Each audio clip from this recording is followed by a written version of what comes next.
You know, well, with almost 10 years, a 10-year sentence, about 7, 8 years. So then when I came back, they said I introduced everybody to acid. I didn't even know what the fuck acid was until 67, 68. Some kid on the street corner gave me a tab of acid, man. And I didn't know what the fuck that shit was, you know. I'm not a generation of the 60s. I'm a generation of the 40s, and the 50s. And they try to make me into a generation of the 60s. I appreciate those kids, man. I thought they did right. I thought they did good.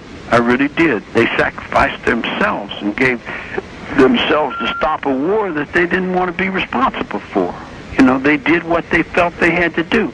And I didn't say they was wrong.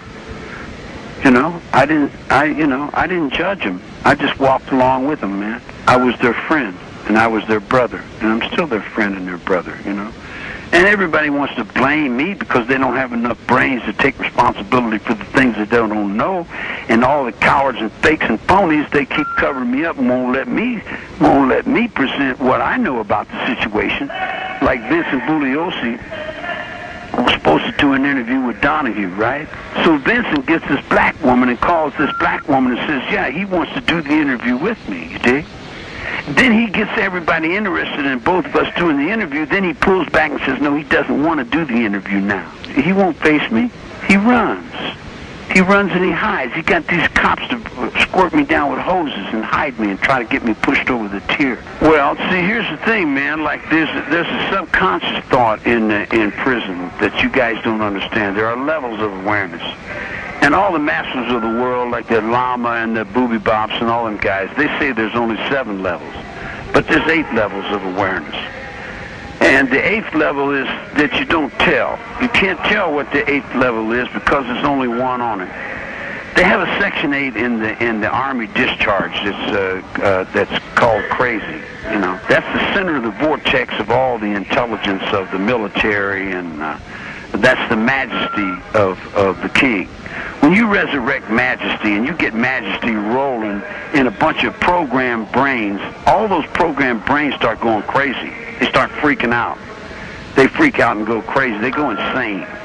In other words, they go so insane that you can't really maintain any sanity around it because there's no pattern in it. They lose the patterns of their minds, and they all go ape shit. They just can't deal with it, you dig? So it's the same thing when you come into a soulful movement that's righteously in the soul, that's not bullshit, that's not all this goody two-shoe up and down for a piece of pussy shit. You dig? You're talking with God, and you're singing with God, and you're playing music to God and for God. That God opens up a hole, and that hole is not the womb.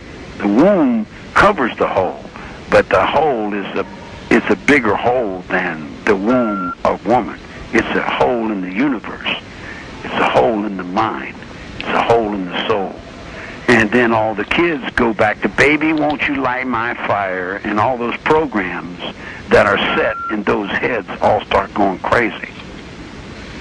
Everybody's mind is going, and no one ever heard anything else but, and they're all walking down a yellow hallway. And all of a sudden, they turn a door, and the door opens up, and they got a totally green and red hallway, and everything's going, and you go into the red and green hallway, and you say, wow, man, and your head starts going through, and then all of a sudden, man, you're thrown in a totally red world, and it's going,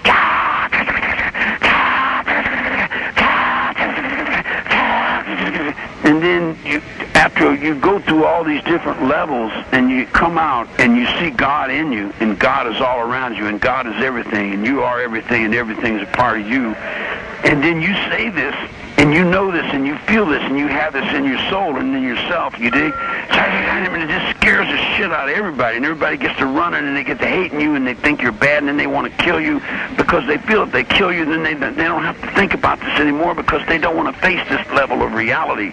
They don't want to see that everything that they know is just crumbling before them, and they have no thoughts in their minds. Their minds wasn't really their minds anyway. It was just a reflection of somebody else's mind. It was a reflection of somebody else's mind. If you wasn't in behind a mirror somewhere, there was going to be no life left in that perspective because it was all going just totally fucking insane. And the only thing that was holding it up was some Oriental motherfucker in Hong Kong who was holding up the gold market, who was over there selling and buying something in Las Vegas for a pot of glue on the back where they were trying to catch some birds, you dig? So it gets so fucking loose and so goose, mothers has killed their friends and then thrown their babies in the fucking gutter, and then some fucking dog killed a goose and someone says, let's feed it to him in potato chips, you dig? In other words, it just goes around where it's just beyond conception of any human pattern behavior